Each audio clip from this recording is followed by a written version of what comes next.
Hey everyone, Don with Breja ToneWorks, and thanks for watching. Today's video is a very odd one. It has to do with a Martin Marlboro D-28 guitar that I have. It's a copy of a Martin D-28. And back in 1990, 91, if you smoked enough Marlboro cigarettes, you could send in the packages, and you could get yourself this guitar. Now, I have a really good acoustic electric already, so I didn't need another one. One of my challenges as a guitar player is I've never been very good at playing a 12-string. It's much harder for me to play, the fingerings are difficult and things like that. But I love that sound. And so what I did is I took this Martin Marlboro and I turned it into a Nashville acoustic. And that's what today's video is all about. Telling you how to take an acoustic or an electric and turning it into a Nashville type guitar and letting you hear really what it can do. It's a really cool mod, so let's get started. First thing we need to do is we need to get rid of the bottom 4 strings on our guitar. So we need to get rid of the E, A, D, and G. We're going to get rid of those really thick, heavy bronze or whatever type of strings that you happen to have on your guitar. Now, you need to have a package of 12-string guitar strings, and we're going to take the octave strings for the E, A, D, and G. And we're going to leave the B and the E, the high B and the high E, alone on this guitar. And we're only going to replace the E, A, D, G with the octave strings from our 12-string guitar set. Now we're going to tune these exactly the same to E, A, D, and G. No difference there. Now some guys will actually go and have a new nut cut with these particular gauge strings in mind.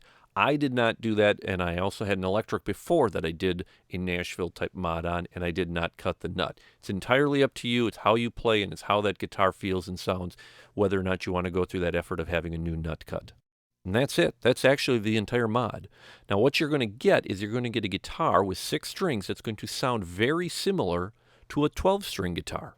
All of your chords and fingerings are going to be exactly the same. Nothing is changing there. So what I'm going to do now is play some stuff on a regular 6-string acoustic, then turn around and play the exact same thing on this Nashville acoustic, and you're going to hear the difference, and then I'm going to merge these two together with different songs at the end. Now what I'm doing is I'm basically playing the exact same parts over each other when I do the chords and songs at the end, but you can totally go wild with this type of a sound and really come up with something unique. So take a listen.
there you go. A very simple mod. It's easy to do. It can be done on any acoustic or electric that you have laying around. I really hope you give it a try. It gives you a whole new way of playing the guitar in terms of thinking about chords and how they go together. As always, I appreciate you watching. If you have questions or comments, please email me at brejatoneworks@gmail.com. And remember, tone, it's not just a knob, it's sound advice.